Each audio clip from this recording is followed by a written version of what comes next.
हर हर महादेव, जय भोलेनाथ। दोस्तों, श्रीमद् भागवत में महर्षि अत्रि एवं माता अनुसुईया के यहाँ त्रिदेवों के अंश से 3 पुत्रों के जन्म लेने का उल्लेख मिलता है। कहते हैं कि ब्रह्मा के अंश से चंद्रमा, विष्णु के अंश से दत्तात्रेय और शिव के अंश से दुर्वासा ऋषि का जन्म हुआ था। दोस्तों, प्रतिवर्ष मार्गशीर्ष माह की पूर्णिमा को भगवान दत्तात्रेय की जयंती मनाई जाती है। इस बार 26 दिसंबर 2023 दिन मंगलवार को ये जयंती मनाई जाएगी। तो चलिए दोस्तों, जानते हैं क्या है दत्तात्रेय के जन्म की कहानी, कैसे इनका जन्म हुआ था। इस जानकारी के लिए वीडियो को लास्ट तक देखिएगा। वीडियो अच्छी लगे तो लाइक और ज़्यादा से ज़्यादा शेयर करिएगा। और हाँ, अगर चैनल पे नए आए हैं तो चैनल को सब्सक्राइब करना मत भूलिएगा और अपने विचार हमें कमेंट बॉक्स में लिख करके जरूर बताइएगा। दोस्तों, जब हम भगवान दत्तात्रेय का चित्र देखते हैं तो उनके 3 मुख और 6 हाथ नजर आते हैं। दोस्तों, 3 मुख ब्रह्मा, विष्णु और महेश की तरह ही हैं। दाएं 3 हाथों में एक में शंख, दूसरे में त्रिशूल और तीसरा हाथ वरदान मुद्रा में है। और बाएं 3 हाथों में से पहले में चक्र, दूसरे में डमरू और तीसरे में कमंडल उनके हाथों में है। दत्तात्रेय का जन्म ऋषि अत्रि और देवी अनुसुईया के घर में हुआ था। उन्हें भगवान विष्णु के 24 अवतारों में से एक माना जाता है। भगवान दत्तात्रेय के पीछे खड़ी गाय पृथ्वी और कामधेनु का प्रतीक है। कामधेनु हमें इच्छित वस्तु प्रदान करती है। भगवान दत्तात्रेय के साथ जुड़े 4 श्वान, ये हैं ऋग्वेद, यजुर्वेद, सामवेद और अर्थववेद। इन चारों वेदों के प्रतीक हैं। भगवान दत्तात्रेय का पूजनीय स्वरूप औदुंबर वृक्ष है। इस वृक्ष में भगवान तत्व रूप में मौजूद रहते हैं। ब्रह्मा जी के मानस पुत्र महर्षि अत्रि इनके पिता और कर्दम ऋषि की कन्या और सांख्य शास्त्र के प्रवक्ता कपिल देव की बहन सती अनुसुईया इनकी माता थी। महर्षि अत्रि सतयुग के ब्रह्मा के 10 पुत्रों में से थे और उनका आखिरी अस्तित्व चित्रकूट में सीता अनुसुईया संवाद के समय तक अस्तित्व में था।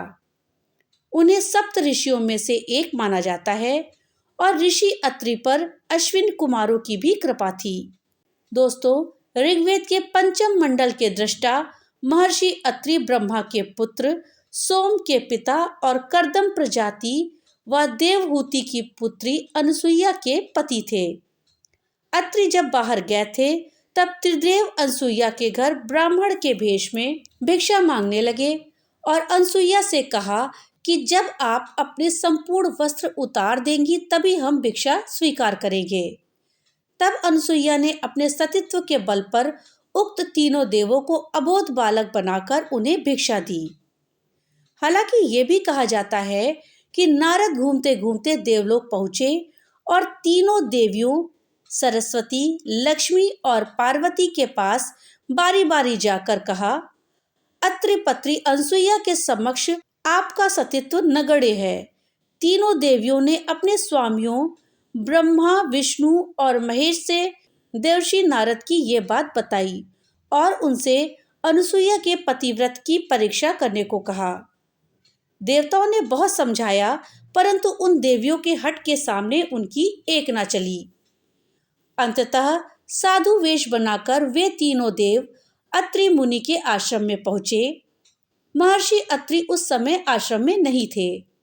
अतिथियों को आया देखकर देवी अनुसुईया ने उन्हें प्रणाम किया और अर्घ्य, कंद, मूलादि अर्पित किए, किंतु वे बोले, हम लोग तभी आतिथ्य स्वीकार करेंगे जब आप हमें अपनी गोद में बिठाकर भोजन कराएंगी, वरना हम आतिथ्य स्वीकार नहीं करेंगे। ये बात सुनकर प्रथम तो देवी अनुसुईया अवाक सी रह गई, किंतु आतिथ्य धर्म की महिमा का लोप न हो जाए, इस दृष्टि से उन्होंने नारायण का ध्यान किया, अपने पति देव का स्मरण किया और इसे भगवान की लीला समझकर वो बोली, यदि मेरा पतिव्रत धर्म सत्य है तो ये तीनों साधु 6-6 मास के शिशु हो जाए। इतना कहना था कि तीनों देव 6 माह के शिशु में परिवर्तित हो गए और रुदन करने लगे। तब माता ने उन्हें गोद में लेकर दुग्धपान कराया, फिर पालने में झुलाने लगी। ऐसे ही कुछ समय व्यतीत हो गया। इधर देवलोक में जब तीनों देव वापस नहीं आए तो तीनों देवियां अत्यंत व्याकुल हो गईं। फलतः नारद जी आए और उन्होंने संपूर्ण हाल कह सुनाया। तीनों देवियां अनसुईया के पास गईं और उन्होंने उनसे क्षमा मांगी। देवी अनसुईया ने अपने पातिव्रत्य धर्म से इन तीनों देवों को पूर्व रूप में कर दिया। इस प्रकार प्रसन्न होकर तीनों देवों ने अनसुईया से वर मांगने को कहा तो देवी बोली, आप तीनों देव मुझे पुत्र के रूप में प्राप्त हों। तथास्तु कहकर तीनों देव और देवियां अपने अपने लोक को चले गए। कालांतर में यही तीनों देव अनसुईया के गर्भ से प्रकट हुए। ब्रह्मा के अंश से चंद्रमा, शंकर के अंश से दुर्वासा तथा विष्णु के अंश से दत्तात्रेय श्री विष्णु भगवान के ही अवतार है और इन्हीं के आविर्भाव की तिथि दत्तात्रेय जयंती के नाम से प्रसिद्ध है। दोस्तों, ये थी दत्तात्रेय भगवान के जन्म की कथा। भगवान भोलेनाथ की कृपा आप सब पर बनी रहे। तो मिलते हैं अगली नई वीडियो के साथ। तब तक के लिए राधे राधे।